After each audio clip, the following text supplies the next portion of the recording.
Dios les bendiga, buenas tardes. Les saluda Pastor Misael Torres de Misión Cristiana Monte de Victoria, acá en San Francisco, California. Un saludo para todos los hermanos y amigos en Cristo Jesús que siempre están sintonizando nuestros programas radiales, nuestros programas en Facebook y también en YouTube. Que Dios les bendiga. Es que continuamos anunciando lo que es el Evangelio, bendito sea su nombre. El día de ahora voy a continuar con lo que es el discipulado y viene una sección de preguntas y respuestas como un examen y vamos a ver ayudas del 1 al 11 con la ayuda del Señor. Estas ayudas tienen el propósito de añadir más conceptos bíblicos en algunas importantes doctrinas bíblicas. Usted puede usarlas en cualquier momento del proceso del discipulado, tareas de estudio, lecturas, etcétera, como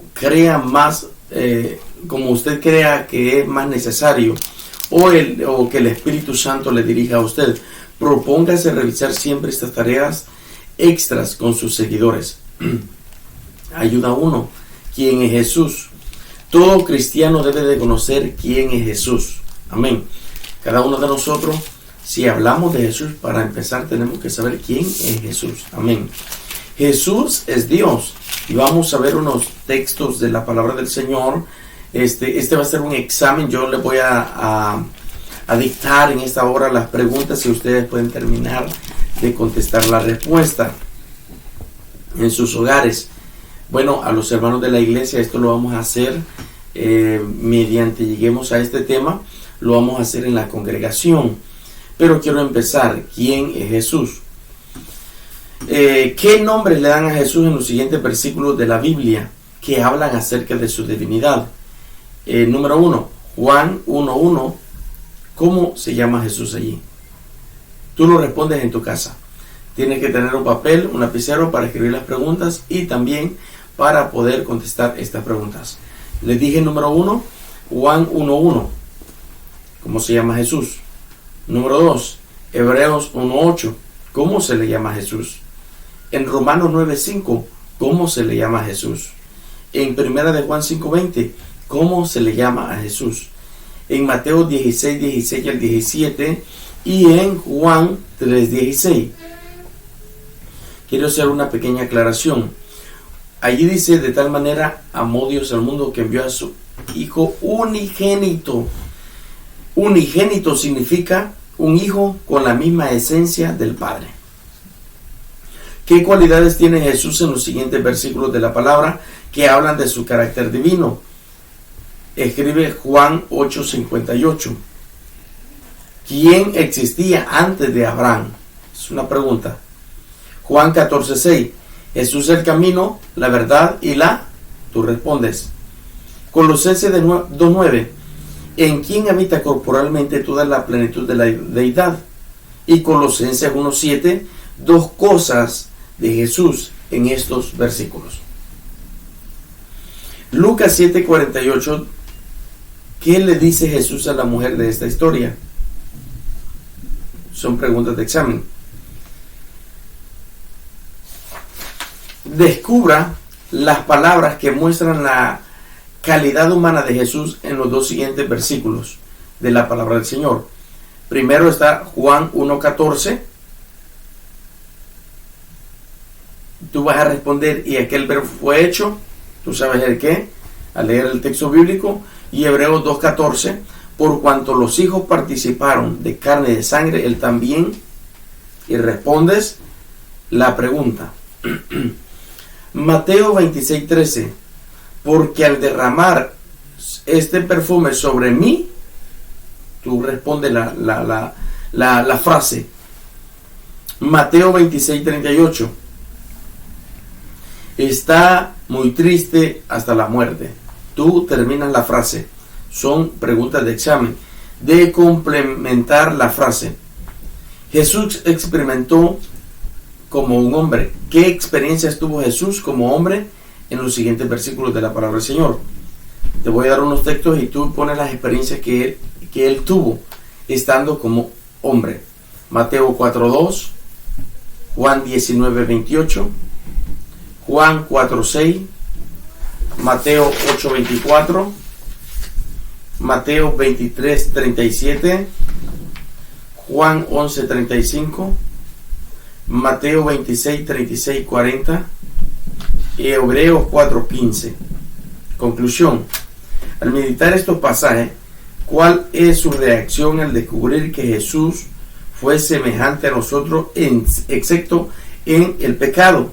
¿Cuáles son sus reacciones personales en estos versículos de la palabra del Señor? Ayuda número 2. ¿Qué hizo Jesús? Introducción. Todo creyente debe profundizar en la obra de Jesucristo. La muerte y la resurrección de Jesús está íntimamente ligada a lo que Él es. La esencia de la predicación de Pablo está resumida en 1 Corintios, capítulo 15, versículo 3 al 4, donde dice: porque primeramente os he enseñado lo que asimismo recibí, que Cristo murió por nuestros pecados, conforme a las Escrituras, que fue sepultado y que resucitó al tercer día, conforme a las Escrituras, y que fue sepultado y que resucitó el tercer día, conforme a las Escrituras. Esta es la esencia de la obra de Jesucristo. Vamos a ver algunos detalles, aspectos de la muerte de nuestro Señor Jesucristo. Es presentada como rescate. La muerte de nuestro Señor es presentada como rescate. Vamos a ver lo que dice Mateo, capítulo 20, versículo 28. Amén. La palabra dice: como el Hijo del Hombre no vino para ser servido, sino para servir y para dar su vida en rescate por muchos. Amén. Vamos a ver lo que dice Primera de Pedro, capítulo 1, versículo 18. Amén. Sabiendo que fuisteis rescatados de vuestra vana manera de vivir, la cual recibisteis de vuestros padres, no con cosas corruptibles como oro o plata. Hoy vamos a ver Gálatas capítulo 3, versículo 13. Amén. Cristo nos redimió de la maldición de la ley, hecho por nosotros maldición, porque está escrito: maldito todo el que es colgado en un madero. Vamos a ir al Antiguo Testamento y vamos a ver el libro de Levíticos, capítulo 25, versículo 47 al 49. Amén. Si el forastero o el extranjero que está contigo se enriqueciere, y tu hermano que está junto a él se empobreciere, y se vendiere al forastero o extranjero que está contigo, o alguno de la familia del extranjero, después de que se hubiere vendido, podrá ser rescatado. Uno de sus hermanos lo rescatará, o su tío o el hijo de su tío lo rescatará, o un pariente cercano de su familia lo rescatará, o si sus medios alcanzaren, él mismo se rescatará. El aspecto de la muerte de nuestro Señor Jesucristo es presentada como rescate, y hemos visto estos textos donde Él vino a rescatar nuestras vidas. Él vino a rescatarnos a cada uno de nosotros, pero también es presentada como liberadora. Jesús pagó el precio por nuestra libertad. Vamos a ver lo que dice Romanos, capítulo 7, versículo 14. Amén. Porque sabemos que la ley es espiritual, mas yo soy carnal, vendido al pecado. Allí dice que Él pagó por nuestros pecados a Dios. Él se entregó por nosotros, nos liberó. Pero también vamos a ver que es presentada como una propiciación. Vamos a ir al libro de Hebreos, capítulo 2, versículo 17. Amén. Por lo cual debía ser en todo semejante a sus hermanos, para venir a ser misericordioso, fiel y sumo sacerdote en lo que a Dios se refiere, para expiar los pecados del pueblo. En el libro de Romanos, capítulo 3, versículo 25. Amén. A quien Dios puso como propiciación por medio de la fe en su sangre, para manifestar su justicia a causa de haber pasado por alto en su paciencia los pecados pasados. En Primera de Juan, capítulo 2, versículo 2. Amén. Y Él es la propiciación por nuestros pecados, y no solamente por los nuestros, sino también por los de todo el mundo. Es presentado como una propiciación por nuestros pecados. En el Antiguo Testamento, la cubierta del arca del pacto se llamaba propiciatorio, y eso lo podemos encontrar en el libro de Éxodo. 25-22. La muerte de Jesús es la cubierta del pecado, en donde Cristo es el sacrificio. También es presentada como una reconciliación. Vamos a ver 2 de Corintios, capítulo 5, versículo 18. Amén. Y todo esto proviene de Dios, que nos reconcilió consigo mismo por Cristo y nos dio el ministerio de la reconciliación. Pero también podemos encontrar en Colosenses capítulo 1, versículo 20. Amén. Y por medio de él reconciliar consigo todas las cosas, así las que están en la tierra como las que están en los cielos, haciendo la paz mediante la sangre de su cruz. Dios está enemistado con el hombre por el pecado. La muerte de Jesús cambia esa enemistad en amistad. Y vamos a ver lo que dice 2 de Corintios, capítulo 5, versículo 20. Amén. Así que somos embajadores en nombre de Cristo, como si Dios rogase por medio de nosotros. Os rogamos en el nombre de Cristo, reconciliados con Dios. Es representada como una sustitución. Y vamos a ver lo que dice 1 de Pedro, capítulo 2, versículo 24.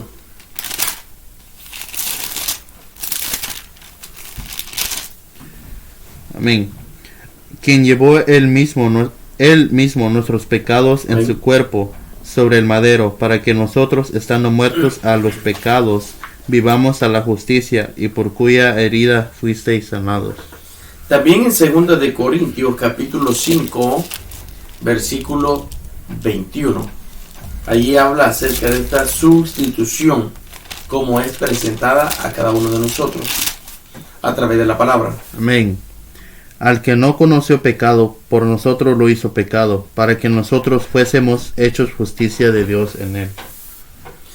Jesús puso su vida en lugar de la nuestra. Jesús no tuvo pecado, pero fue hecho pecado por causa de nosotros. Jesús derramó su sangre para ofrecer salvación a toda la humanidad. ¿Por quiénes murió Jesucristo? Y vamos a ver dos textos. 1 de Juan, capítulo 2, versículo 2. Amén. Y él es la propiciación por nuestros pecados, y no solamente por los nuestros, sino también por los del todo el mundo. Romanos 5, capítulo 5, versículo 6 al 10.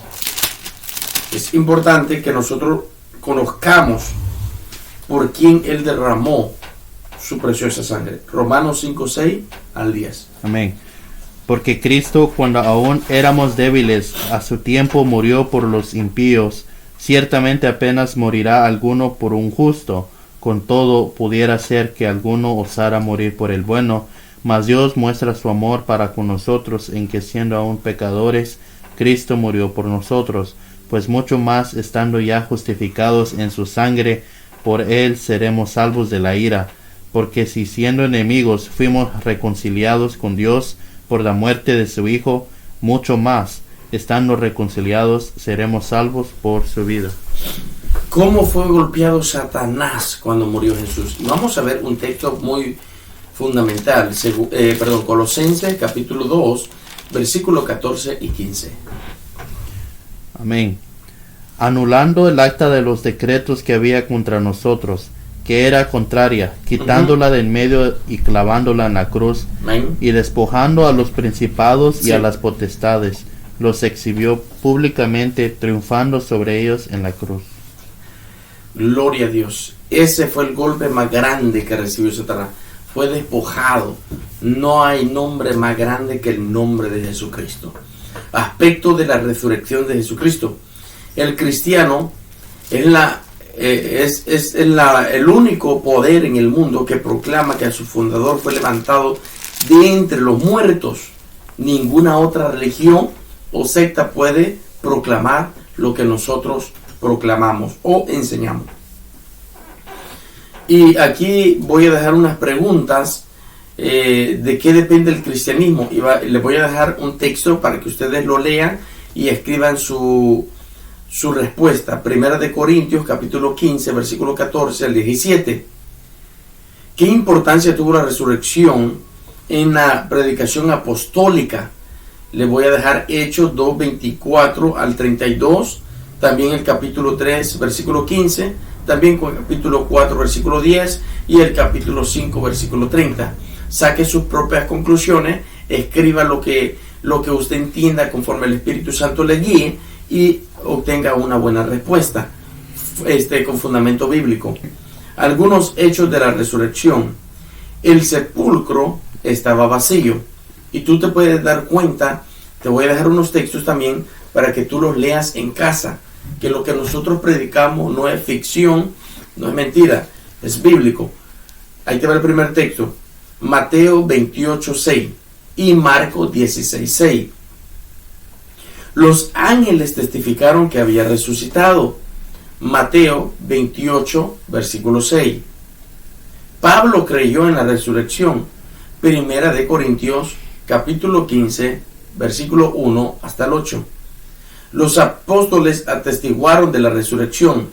Hechos 2:24 al 32. Y Primera de Pedro 1:3 también al 21. ¿Qué declaró Jesús a su resurrección? ¿Qué declaró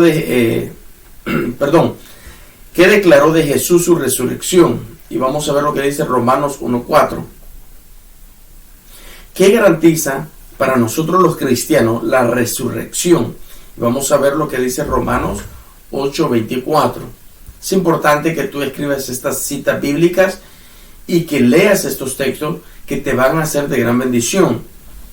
Garantiza también su poder para el creyente, y vamos a ver lo que dice Efesios 1:19 al 22. Garantiza que vamos a resucitar un día, según nos dice 1 Corintios 15, 21, 22 y Colosenses capítulo 2, versículo 12. Garantiza que el hombre es reconciliado con Dios, Romanos 5:10. Deja sin efecto el poder de Satanás, Colosenses 2, 12 al 15. Asegura que ha quitado la maldición que pesaba sobre el hombre por quebrantar la ley, Gálatas 3, 10, 14. Puso solución total para el pecado, Hebreos 9, 24 al 28. Conclusión, gloria a Dios por su don inefable o inexplicable, como se debería de traducir, porque muchas veces nosotros no entendemos esa palabra y es algo que no podemos explicar, pero algo que nosotros tenemos. Bendito sea su nombre. Pido perdón, pero estoy un poco mal de la garganta y espero en el Señor ya el día de mañana estar mejor. Gloria a Dios. Ayuda número 3, el Espíritu Santo. ¿Qué cosas básicas aprendemos del Espíritu Santo que nos ayuden a andar en el Espíritu? El Espíritu Santo es una persona. Quiere decir que piensa, siente y tiene voluntad propia. Y vamos a ver, y les voy a dejar un texto, un par de textos. Yo quiero que esos textos usted los escriba en un cuaderno, que se detenga, que lea estos textos bíblicos y que le diga al Espíritu Santo que le abra el entendimiento para que usted pueda comprender en realidad el poder del Espíritu Santo, que usted pueda entender y ver la obra del Espíritu Santo. Juan 14, 16. Ese es el primer texto que yo les voy a dejar. Juan 14, 16. El segundo va a ser Romanos 8, 14. Porque hemos recibido el Espíritu Santo y Él nos guía. Porque dice en este texto, porque todos los que son guiados por el Espíritu de Dios, estos son hijos de Dios. Solamente los que son guiados por el Espíritu de Dios. No puede decir alguien que es hijo de Dios si no cree en el Espíritu Santo, si no cree que es una persona, si no creen que Él es el que nos está guiando en este camino, en esta estancia sobre esta tierra. Recordemos lo que dice en Juan 14, que también en el capítulo 15, que el Espíritu Santo es el que nos iba a guiar hasta el fin del mundo. También les voy a dejar como texto Hechos 5, capítulo 5, versículos 3 y 4. Allí encontramos una historia de dos hombres, uno llamado Ananías y una mujer llamada Zafira. Al Espíritu Santo intentaron mentirle. Eso significa que si intentaron mentir al Espíritu Santo, intentaron mentirle a Dios, y por esta causa ellos mueren. Estoy dando estos textos para que tú los leas detenidamente en tu casa o donde te encuentres y puedas definir que en realidad el Espíritu Santo es Dios, pero el Espíritu Santo es una persona, la tercera persona de la Trinidad. Aunque alguien podría decir, no existe la palabra Trinidad en la Biblia, pero tampoco existe la palabra Biblia en la Biblia, y bien crees. Entonces, si crees en la Biblia y no existe la palabra Biblia en la Biblia, tienes que creer en la palabra Trinidad, que también es la tercera persona o la tercera personalidad de la esencia de Dios. Amén. Es una persona divina. Su nombre está incluido en la fórmula del bautismo. Recordemos, por eso nosotros como cristianos evangélicos bautizamos, según dice la palabra del Señor, que Jesús envió a sus discípulos a bautizar en el Evangelio según San Mateo, capítulo 28, versículo 19. Se le equipará igual que al Padre y al Hijo.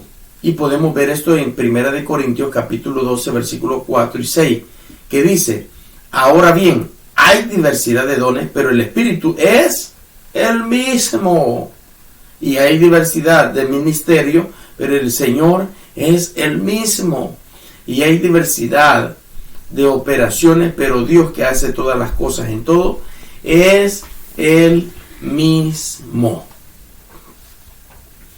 Hay personas que dicen que el Espíritu Santo es inferior o solamente es una fuerza de Dios que Dios tiene. No, es el mismo. El Espíritu Santo es Dios, le guste o no le guste. Amén.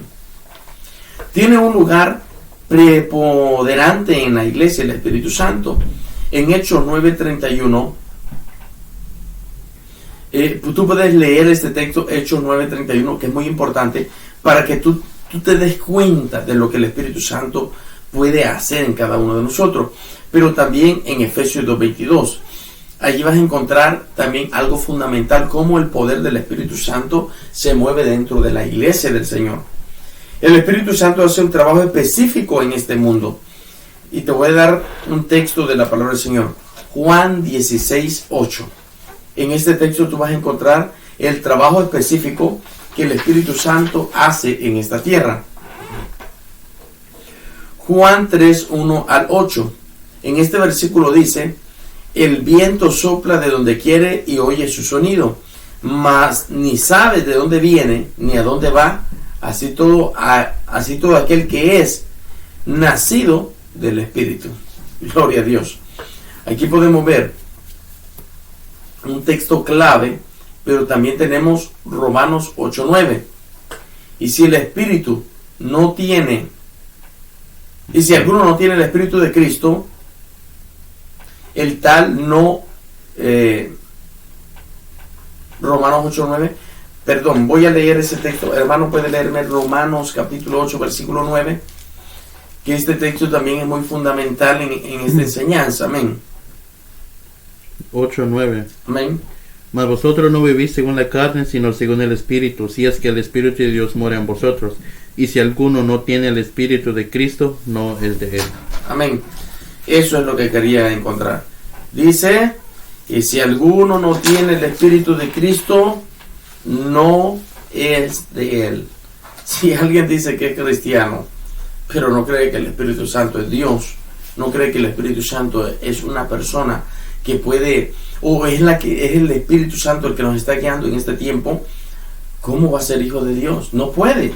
Lo dice Romanos 8:9. Pero también tiene un papel especial en la santidad del creyente. Hechos capítulo 15, versículo 8 al 9. Que es purificado o santificado en la persona que recibe el Espíritu. Y tú vas a poder escribir este texto, leerlo en tu casa y también meditar en estos textos específicos. Segunda de Tesalonicenses 2:13 es otro texto donde tú vas a encontrar el papel esencial de la santidad del creyente a través de la obra del Espíritu Santo. Ahora, El Espíritu nos enseña en toda verdad. Y te voy a dar 3 textos donde tú puedes entender claramente que el Espíritu nos enseña toda la verdad de Dios. Número 1, Lucas 12:12. Número 2, Juan 16:13. Y número 3, Romanos capítulo 8, versículo 14. Ahora vamos a ver en la ayuda número 4, el Dios Trino. La palabra trino significa 3 personas en uno. La Trinidad significa que creemos que hay solamente un Dios verdadero en 3 diferentes personas. En un último análisis, esta doctrina es como un misterio. El asunto es que la Biblia lo enseña y nosotros debemos de creer a lo que la palabra del Señor dice, aunque muchas personas lo nieguen. Hay nombres de Dios en el hebreo del Antiguo Testamento que están escritas en forma plural. El nombre de Elohim, el fuerte, y eso lo podemos encontrar en Génesis 1:1. Bueno, yo sé que nuestras Biblias han sido traducidas al español o al inglés y no vamos a encontrar en sí el nombre original de donde fue escrita la palabra, porque esto es un idioma. Elohim es un idioma, no es español, no es inglés. Entonces por eso en nuestra Biblia dice el principio era el verbo, pero está hablando del Dios fuerte, del Dios trino, amén, de Elohim. Hay acciones de que solo Dios puede hacer narradas en el Antiguo Testamento y que muestran la idea de la pluralidad. Génesis 1:26, aquí podemos ver claro la creación del hombre.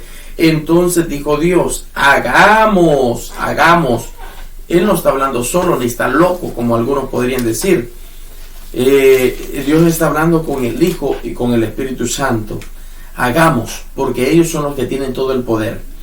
Génesis 1:26, aquí tenemos que abrir nuestro entendimiento, nuestro pensamiento y ver cómo Dios habla. Jesucristo habla con el Padre y con el Espíritu Santo. Hagamos al hombre a nuestra imagen. En Génesis 1:7 hay otro texto en la destrucción de la torre del Babel que dice, ahora pues descendamos y confundamos. Él no está hablando él solo, no está hablando con los ángeles, está hablando con el Espíritu Santo y está hablando con su Hijo Jesucristo. Y dice, y confundamos en lengua para que ninguno entienda el habla de su compañero. De allí para acá es que existen tantos idiomas. También en el libro de Isaías capítulo 6 versículo 8, en la visión que tuvo Isaías de Dios dice así: después oí la voz del Señor que decía, ¿a quién enviaré y quién irá? Y dice la palabra del Señor,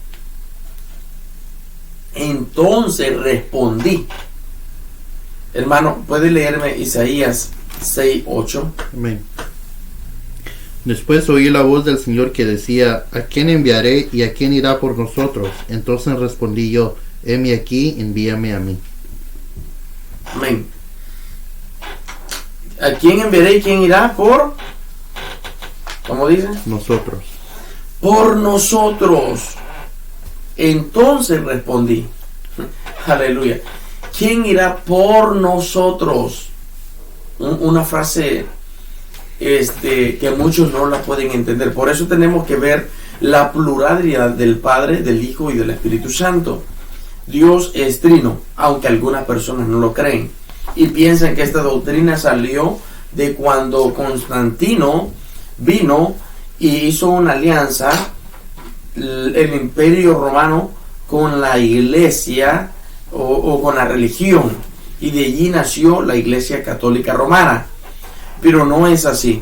El cristianismo siempre ha creído en la Trinidad. El hecho que la Iglesia Católica Romana crea en unas cosas que dice la palabra del Señor no significa que todo lo que ellos enseñan es falso.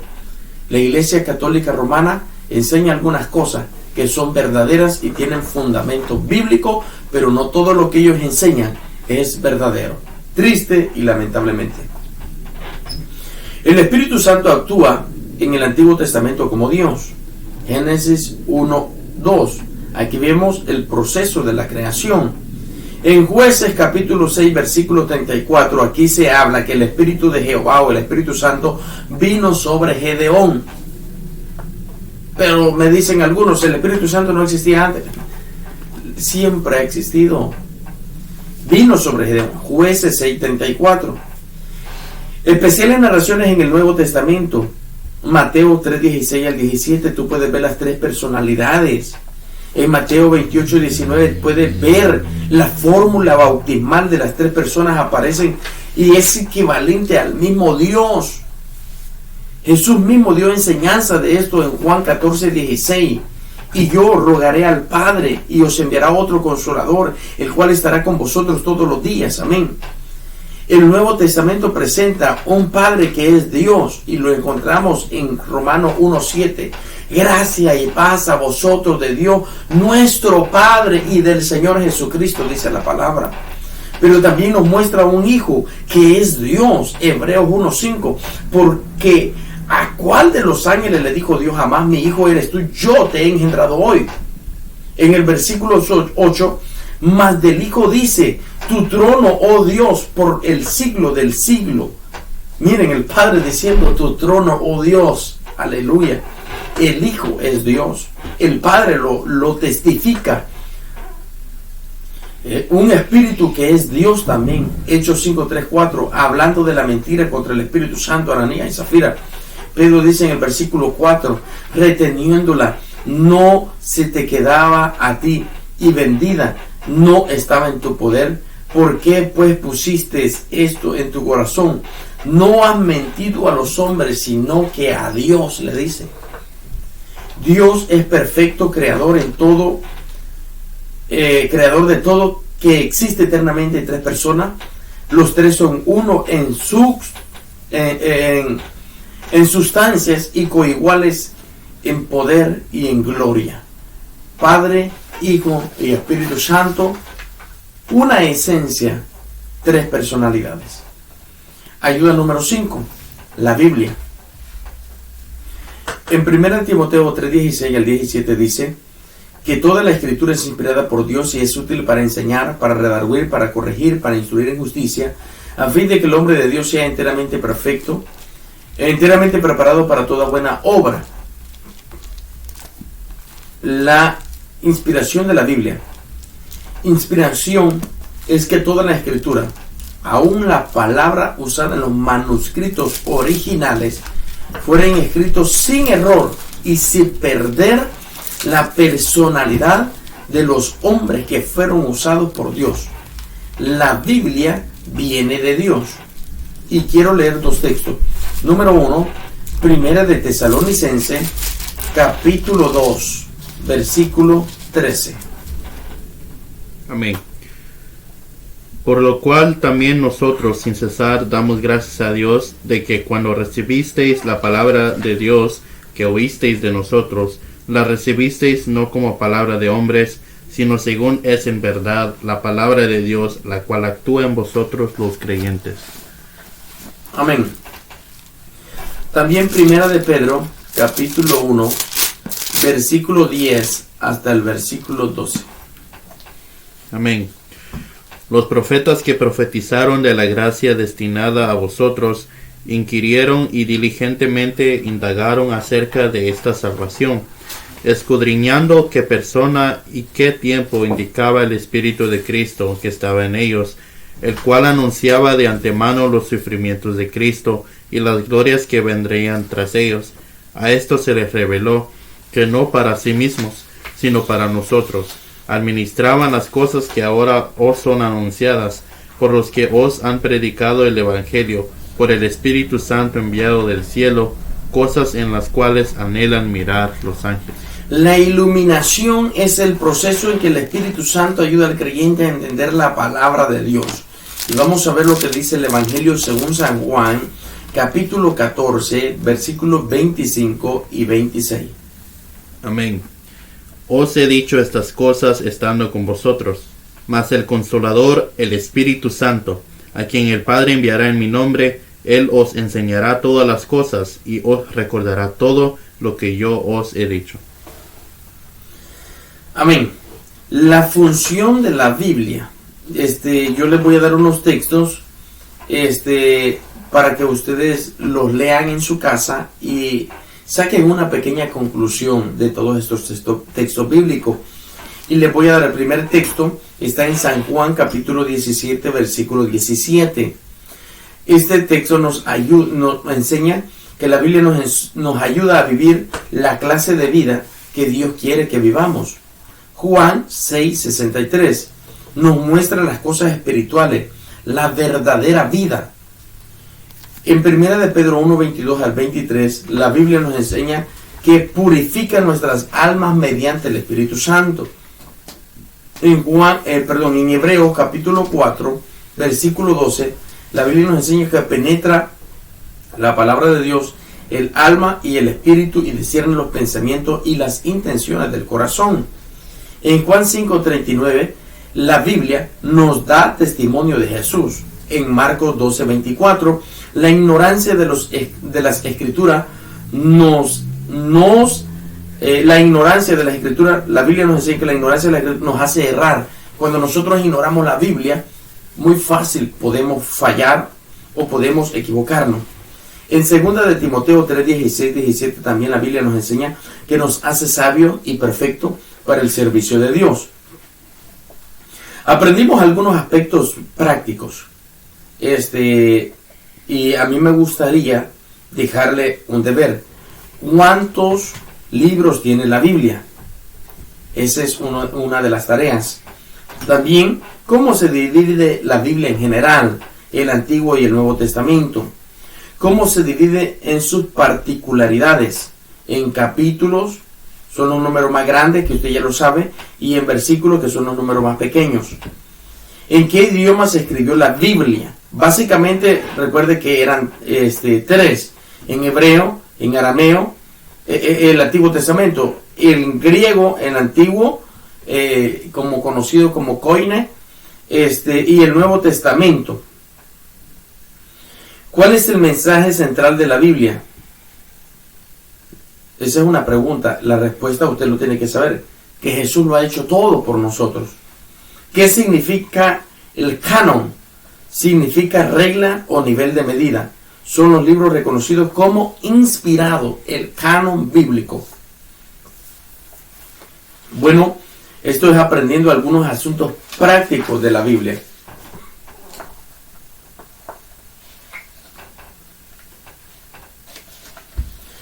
Me gustaría saltar a la ayuda número 6. Gloria a Dios. En la ayuda número 6 encontramos al hombre. Gloria a Dios. El hombre debe considerarse desde lo que algunos han llamado su grandeza, al ser creado a la imagen de Dios, según Génesis 1:26, y su miseria al apartarse de Dios por el pecado. La Biblia dice que el hombre está completamente perdido. En Romanos 5:12 dice: por tanto, como el pecado entró en el mundo por un hombre, y por el pecado la muerte, así la muerte pasó a todos los hombres, por cuanto todos pecaron. Completamente perdido. ¿Qué pasó? ¿Cómo pasó el pecado a todos los hombres? Es una pregunta que tú tienes que responder. Y ya leímos un texto muy importante. Génesis 2:16 al 17. En estos versículos de la Biblia se narra la positiva advertencia de Dios al hombre, la cual desobedeció a Adán y que trajo las consecuencias que en ella se declaran. ¿Qué advertencia dio Dios a Adán y a Eva en estos versículos? Que el hombre está en pecado. Romanos 3:23 dice: por cuantos todos pecaron y están destituidos de la gloria de Dios. Claramente la Biblia dice todos. No hay absolutamente ni una persona que diga yo soy bueno o yo soy perfecto. ¿Qué piensa usted que es la gloria de Dios? Y vamos a ir a Efesios 2:3. Según estos versículos, ¿qué ha producido en el hombre el pecado? Número 1, recuerde que estábamos siguiendo las corrientes de este mundo. Número 2, viviendo conforme al príncipe de las potestades del aire, el espíritu que ahora opera en los hijos de desobediencia. Claramente nosotros entendemos que el pecado nos separa de Dios. Romanos 3:23, ese pecado ha producido muerte espiritual, no puede tener comunión con Dios porque Dios es completamente santo. Pregunta, ¿cuál es la paga del pecado? ¿Cuál es la dádiva de Dios en Cristo Jesús? ¿Qué obra se menciona en los versículos de Gálatas 5:19 al 21? Esa muerte espiritual se manifiesta en, usted puede poner ahí la lista que habla Gálatas 5, gloria a Dios, 19 al 21. También en Romanos 6:23, el remedio para el pecado es el regalo de vida eterna en Cristo Jesús a todo aquel que cree y reciba al Señor, según dice la palabra del Señor en Romanos 10:9 al 10. Romanos 8:2 al 4. La victoria sobre el pecado se da cuando aprendemos a andar en el Espíritu. Por el pecado de un hombre, nosotros nacemos en pecado y en miseria, pero por la obediencia de un nuevo hombre, Jesús, nosotros podemos experimentar la restauración con Dios. Ahora, ayuda número 7. Temas importantes de la salvación. El arrepentimiento. Arrepentimiento es abandono del pecado completamente. Hechos 17:30. ¿Tiene usted algún pecado que abandonar? El arrepentimiento es el abandono del pecado. Y yo quiero leer ese texto de la palabra del Señor en Hechos 17:30. Amén. Pero Dios, habiendo pasado por alto los tiempos de esta ignorancia, ahora manda a todos los hombres en todo lugar que se arrepientan. El arrepentimiento es esencia para el perdón. En 2 de Pedro 3:9 dice, el Señor no retarda su promesa según algunos tienen por tardanza, sino que es paciente para con nosotros, no queriendo que ninguno perezca, sino que todos procedan al arrepentimiento. El arrepentimiento es en esencia, es esencial para la recepción del Espíritu Santo. Hechos 2:38 dice, Pedro les dijo, arrepentidos y bautícese cada uno de vosotros en el nombre de Jesucristo para perdón de los pecados, y recibiréis el don del Espíritu Santo. El arrepentimiento es una obra del Espíritu Santo. Juan 16:8 dice, y cuando venga, Él convencerá al mundo de pecado, de justicia y de juicio. El arrepentimiento y la fe van juntas. Hechos 20:21 dice, testificando a judíos y a gentiles acerca del arrepentimiento para con Dios y de la fe en nuestro Señor Jesucristo. ¿Se ha arrepentido usted de esta manera, de testificar y obrar juntamente con el Espíritu Santo? La justificación significa el perdón total de Dios, quitando la culpa del pecado y cancelando el castigo merecido por lo mismo.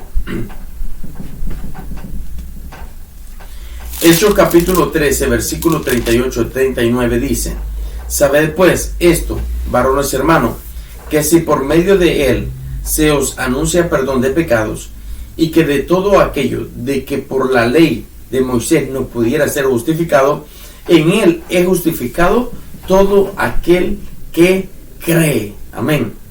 En Gálatas 2:16 dice, sabiendo que el hombre no es justificado por las obras, sino por creer en Jesucristo. Amén. El creer en el Señor nos justifica. ¿Cuál es entonces el fundamento de la justificación? Tú vas a responder esa pregunta. Y la respuesta es creer mediante la fe en Jesús. El nuevo nacimiento se llama también regeneración.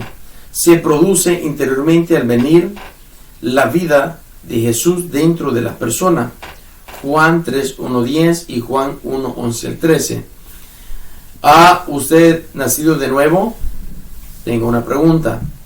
La adopción significa pasar a ser parte de una familia con sus derechos, sus responsabilidades, como la de un hijo engendrado.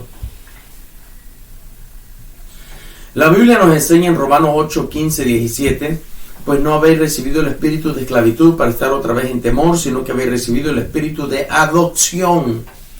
Nosotros hemos sido adoptados por el Espíritu Santo también.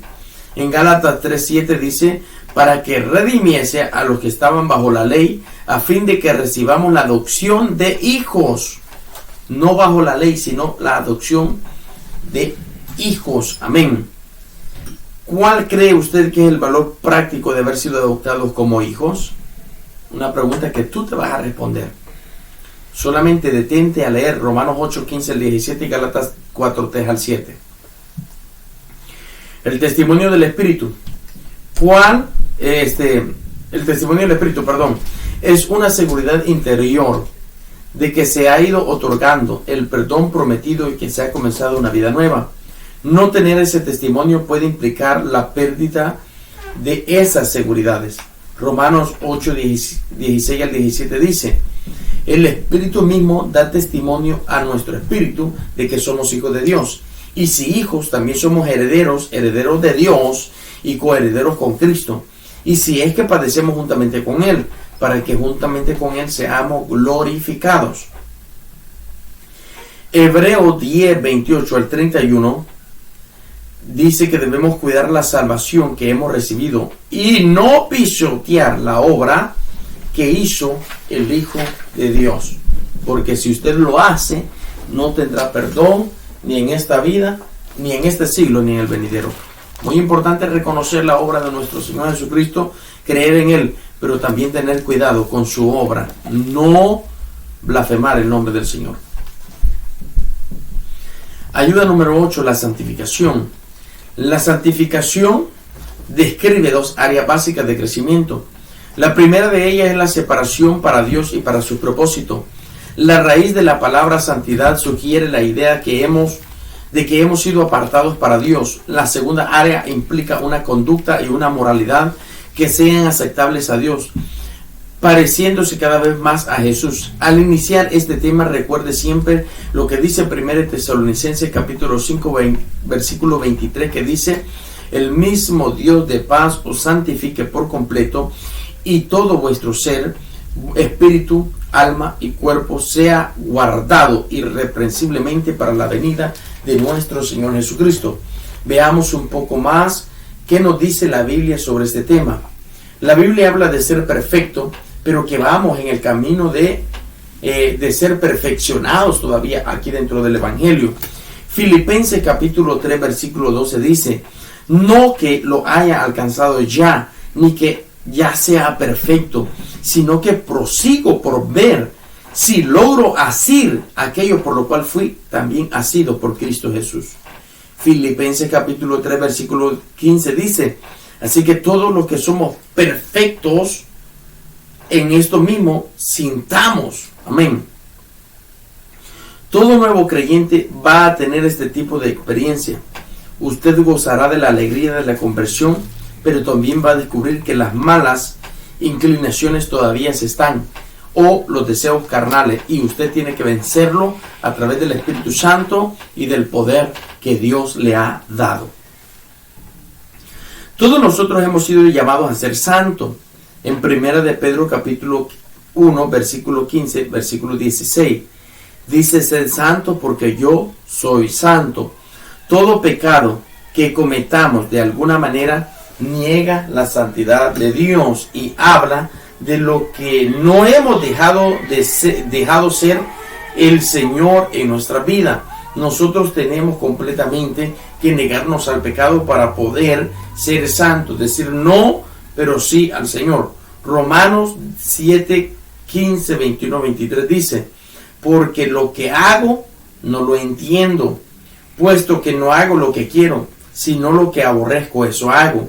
Así que queriendo hacer el bien, hallo esta ley que el mal está en mí, porque según el hombre interior me deleito en la ley de Dios, pero veo otra ley en mis miembros que me revela contra la ley de mi mente y me lleva cautivo a la ley del pecado que está en mis miembros.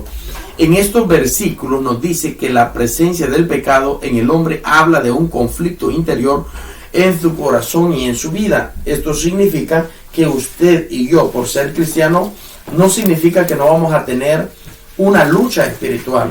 Vamos a tener, pero usted tiene que poder vencer a través del Espíritu Santo todo deseo o obra del pecado.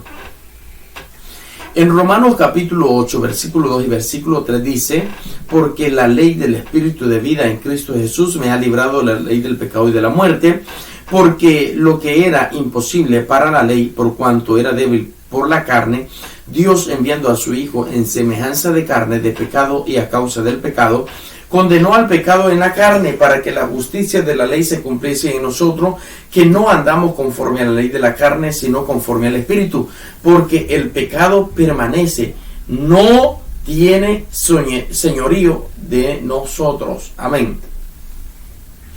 Tenemos medios para creer en la santificación. Tenemos seguridad y firmeza en quien ha creído. Mire, voy a dar un par de textos para que nuestro hermano lo lea. Y vamos a empezar con Hebreos 10, 19 al 22. Tener seguridad y firmeza en quien ha creído. Hebreos 10, 19 al 22. Amén. Así que, hermanos, teniendo libertad para entrar en el lugar santísimo por la sangre de Jesucristo, por el camino nuevo y vivo que Él nos abrió a través del velo, esto es, de su carne, y teniendo un gran sacerdote sobre la casa de Dios, acerquémonos con corazón sincero, en plena certidumbre de fe, purificados los corazones de mala conciencia y lavados los cuerpos con agua pura. Pero también conozca su nueva posición en Cristo. Efesios capítulo 1, versículo 3 hasta el 14. 3 al 14. Amén.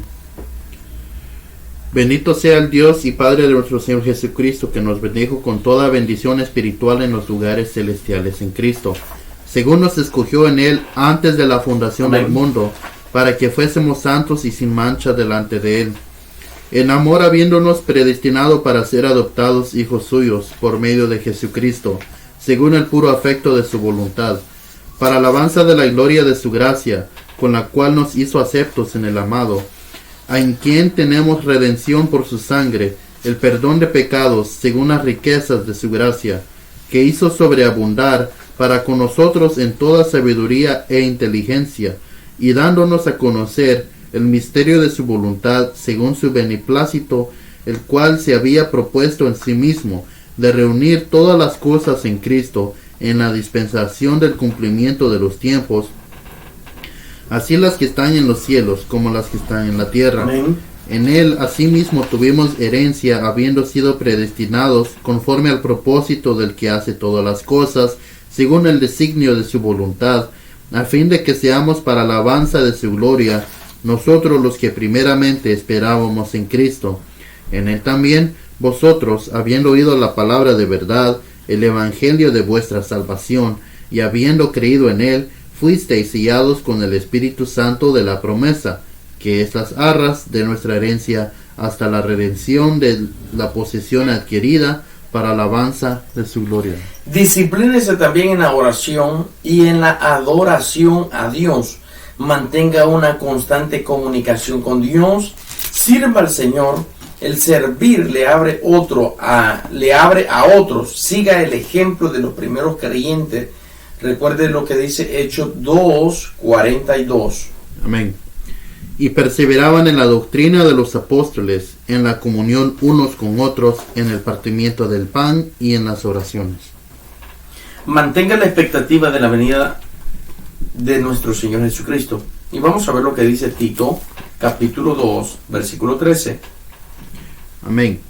Aguardando la esperanza bienaventurada y la manifestación gloriosa de nuestro gran Dios y Salvador Jesucristo. En 1 de Juan 1:7 dice: pero si andamos en luz como Él está en luz, tenemos comunión los unos a los otros, y la sangre de Jesucristo nos limpia de todo pecado. Ese es un texto muy importante, la cual sabemos cada uno de nosotros que si permanecemos en el Señor, vamos a ser cada uno de nosotros bendecido, o vamos a tener siempre esa comunión directa con Él.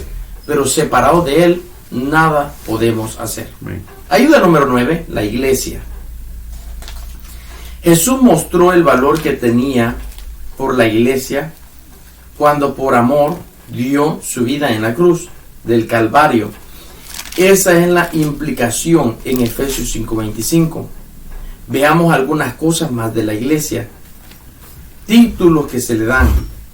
Y voy a dar un par de textos. Se le puede llamar congregación. Fue un término tomado del Antiguo Testamento. Y vamos a ver lo que dice Levítico 4:13.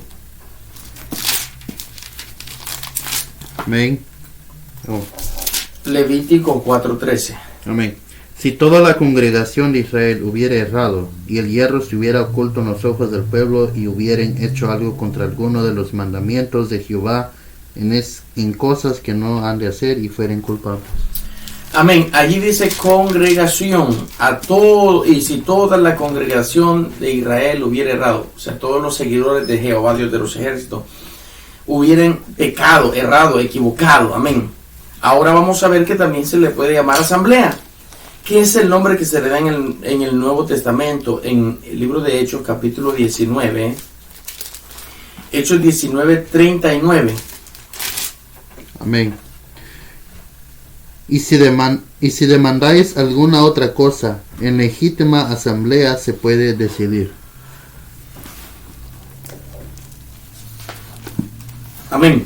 Ahí dice la palabra asamblea en Hechos 19:39. Pero también el título que se le da a la iglesia es Templo Santo. Efesios 2:21. Amén. En quien todo el edificio, bien coordinado, va creciendo para ser un templo santo en el Señor. Amén. Va creciendo para ser un templo santo en el Señor. Amén. Hay personas que no están de acuerdo que se diga templo, amén. Pero sí se le puede llamar porque nosotros somos el templo y morada del Espíritu Santo. Amén. Nosotros somos la iglesia, nosotros somos la congregación, nosotros formamos la asamblea. También se le llama morada de Dios en el Espíritu, Efesios 2:22. Amén. En quien vosotros también sois juntamente edificados para morada de Dios en el Espíritu. Morada de Dios en el Espíritu. También somos conocidos como la iglesia, la esposa de Cristo. Segunda de Corintios, capítulo 11, versículo 2. Amén. Porque os celo con celo de Dios, pues os ha desposado con un solo esposo, para presentaros como una virgen pura a Cristo. Amén. Desarrollo de la iglesia. En Hechos 2:1-4, Dios comenzó la iglesia con el derramamiento del Espíritu Santo. Todo movimiento de Dios sigue este mismo proceso, un derramar del Espíritu Santo. En Hechos 2:41 los que creyeron estaban unánimes juntos. En Hechos 8, capítulo 8, versículo 2, fueron perseguidos, pero esa persecución fue permitida por Dios, para que el Evangelio fuese llevado más allá de Jerusalén y a todas las naciones. En Hechos capítulo 11, versículo 21, se evidenciaba la mano del Señor y gran número de gente se convertía. En Hechos capítulo 13, versículo 1, se expandió a todo el mundo con el envío de misioneros de una iglesia que fue central, la iglesia de Antioquía. Eso lo encontramos en Hechos 13:1. Tres conceptos de la iglesia. Un concepto universal. Gálatas 1:13 nos dice que Pablo perseguía a la iglesia de Jesús. En general, cuando perseguía a individuos particularmente. Amén. Pero la Biblia dice perseguía a la iglesia de Jesús. Y no iba persiguiendo en sí a un local o una cosa. Iba persiguiendo a personas. Y la Biblia dice que perseguía a la iglesia de Jesús. Un concepto local y geográfico en Colosenses 4:16. Cuando esta carta haya sido leída entre vosotros, haced que también se lea en las iglesias. En la iglesia de los laodicenses y que la de la Odisea la lea también vosotros. Perdón. Cuando esta carta haya sido leída entre vosotros, haced que también se lea en la iglesia de la Odicenses, y que la de la Odisea la leáis también vosotros. Amén. O sea, el apóstol Pablo envió 2 cartas, uno para la Odisea y uno para ellos, para los hermanos que estaban en Colosa, y dice, ustedes lean la de ellos y ellos que lean la de vosotros también. Un concepto local geográfico. ¿Qué significa? Que la Odisea era un lugar como quien diga San Francisco, y Colosa era como digamos Oakland, y se envió a 2 lugares, 2 cartas distintas, y Pablo recomienda que los de aquí lean la de allá y los de allá los de aquí, para que los dos sean también edificados y exhortados a través de la palabra. Un concepto más particular en Mateo 18:20, porque donde están 2 o 3 congregados en nombre, allí estoy yo en medio de ellos. La vocación de la iglesia, Efesios 1:6,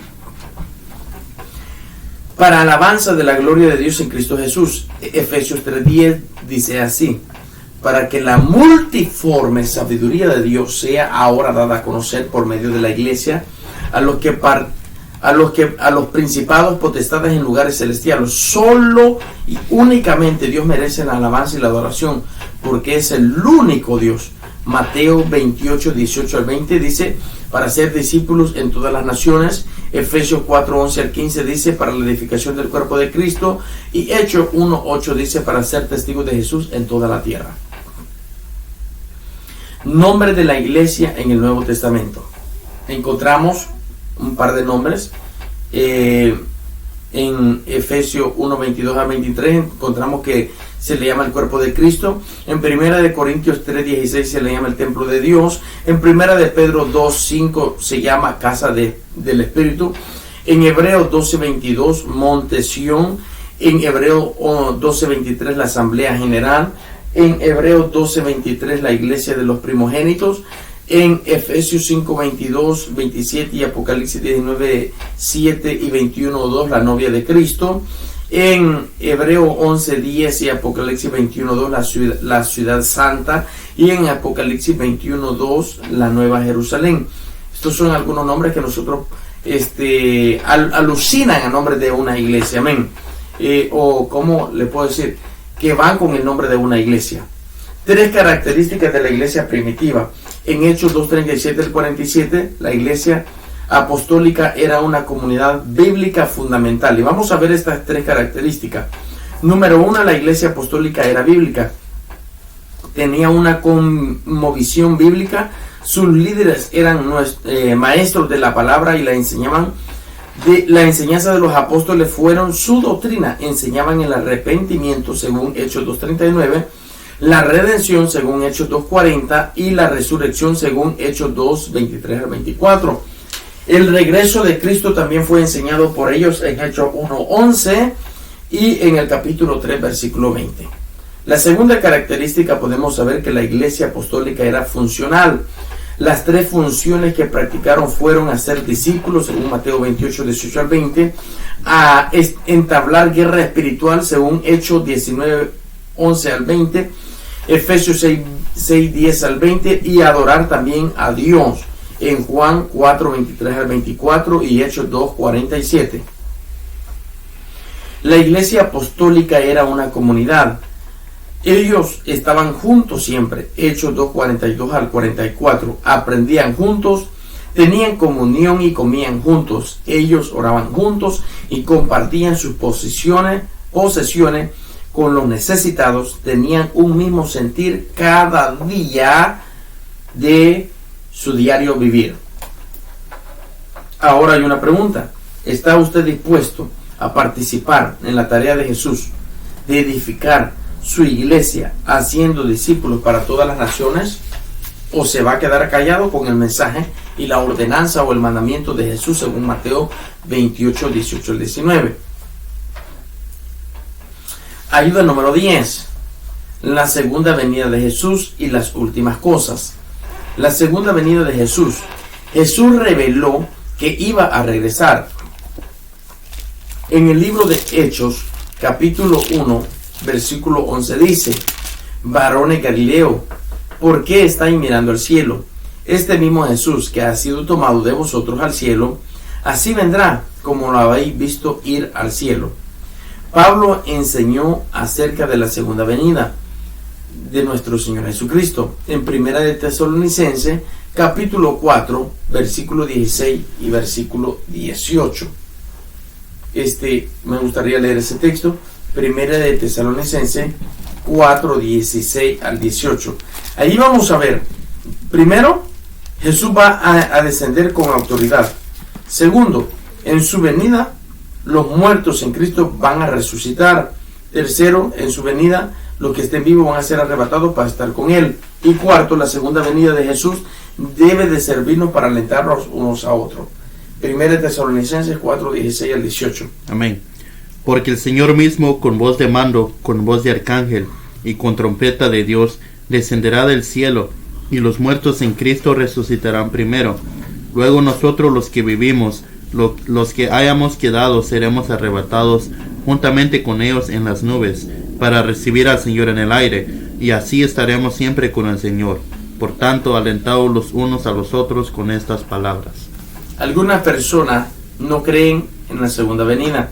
Cuando el apóstol Pablo habla a los tesalonicenses, no está hablando en sí este texto de cuando el Señor viene a reinar sobre la tierra, sino está hablando del arrebatamiento de la iglesia. La iglesia va a ser levantada, nosotros vamos a ser transformados, nosotros vamos a ir a gozar con Cristo a la boda del Cordero, pero para esto es necesario que Él aparezca en el aire y seamos transformados. Los que estemos vivos y los que están muertos sean resucitados para ir a gozar con el Señor en el aire. Hay otro texto que quiero que vamos a leer en 2 de Tesalonicenses capítulo 2 versículo 3 al 4 diciendo: nadie os engañe de ninguna manera, porque no vendrá sin antes venga la apostasía y se manifieste el hombre de pecado, el hijo de perdición, el cual se opone y se levanta contra todo lo que se llama Dios y es objeto de culto, tanto que se siente en el templo de Dios como Dios, haciéndose pasar por Dios. La amonestación de Pablo fue estar firme y confortarnos unos a otros con las expectativas de el regreso de nuestro Señor Jesucristo. Bueno, hermano, muchas personas no creen en el arrebatamiento o levantamiento de la iglesia, pero nosotros seguimos creyendo que Jesucristo viene pronto por su iglesia. Estemos firmes y esperando siempre su venida gloriosa. Vamos a pasar a lo que es la ayuda número 11, las ordenanzas de Jesús y la familia cristiana. Las ordenanzas. Yo voy a darle un par de textos y quiero que usted los escriba y que los estudie en su casa. Con esto vamos a finalizar este video. El bautismo, una de las ordenanzas es el bautismo. Hechos 22:16. Es un acto de obediencia después de creer en Jesús. Mateo 28:18 al 20. Fue ordenado por Jesucristo. Hechos 2:41. Fue requerido por la iglesia. Hechos 8:12 fue practicado por los que se convertían. Hechos 8:35-38 normalmente se practicaba en el mismo momento de la conversión. Ahora, la cena del Señor fue instituido por el Señor y vamos a ver Lucas 2:19 al 20. Pero también fue practicado por la iglesia primitiva, 1 Corintios 11:23 al 32. Ahora, la familia cristiana. Efesios 5:31 define lo que es el matrimonio. Por esto dejará el hombre a su padre y a su madre y se unirá a su mujer, los dos serán una sola carne. Efesios 5:33 define las funciones del hombre y de la mujer. Al hombre se le pide que ame a su mujer y a la mujer se le pide que respete a su marido. En 1 Corintios capítulo 7 versículo 1 al 7 da más indicaciones acerca de esto. Tú lo puedes leer completamente. En el 7:2 dice que cada uno tenga su propia mujer y cada uno su propio marido. Cada una su propio marido. En el capítulo 7 versículo 3 dice que ambos deben de cumplir el deber conyugal uno al otro. Habla de relaciones íntimas. En el 7:5 No hay que negarse uno al otro sexualmente. Hay una excepción a este mandamiento, y es cuando el cónyuge se aparta para dedicarse a la oración de otra manera. Al negarse sexualmente, el hombre va a tratar de el diablo va a tratar de tentarles. En Efesios capítulo 5 versículo 21 al 25 continúa con las regulaciones matrimoniales. En el 5:21, primero que todo, someterse uno al otro. En el 5:22, las casadas deben estar sujetas a su marido como si los hicieran al Señor. En el 5:25, los maridos deben amar a sus esposas como Cristo amó a la iglesia. En Efesios 6:1 al 3 habla de las regulaciones entre padres e hijos. En el 6:1, a los hijos se les pide obedecer al Señor, en el Señor a sus padres. En el 6:2, a los hijos se les pide honrar a los padres. En el 6:4, a los padres se les pide no provocar a ira a sus hijos.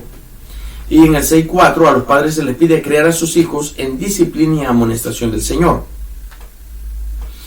En 1 de Pedro, capítulo 3, versículo 7, pide a los esposos a vivir con su mujer sabiamente, dándoles honor como vaso más frágil y como coherederas de la gracia, de la vida, para que las oraciones no tengan estorbo. Finalizamos con la ayuda número 11. Y quiero finalizar leyendo ese último texto que para mí es muy importante. 1 de Pedro 3:7. Vivir con sus mujeres sabiamente, dándoles honor como a vaso más frágil y como a coherederas de la gracia de la vida, para que las oraciones no tengan estorbo. Muchas veces nuestras oraciones no son contestadas porque nosotros no somos sabios en nuestros hogares, y por el machismo que hay dentro de las iglesias, en algunas iglesias cristianas todavía, que triste y lamentablemente se deja ver a lo lejos. Dios tenga misericordia de cada uno de nosotros, y que votemos todo lo que a Dios no le agrada y seamos instrumentos para la gloria del Señor. Amado hermano y amigo en Cristo Jesús, hemos llegado hasta aquí. Nos falta un último vídeo y con este finalizaremos lo que es la enseñanza del discipulado. Que Dios te bendiga. Te invito a ver nuestro siguiente vídeo, en el cual estaremos finalizando toda esta sesión del discipulado. Que Dios te bendiga. Hasta la próxima.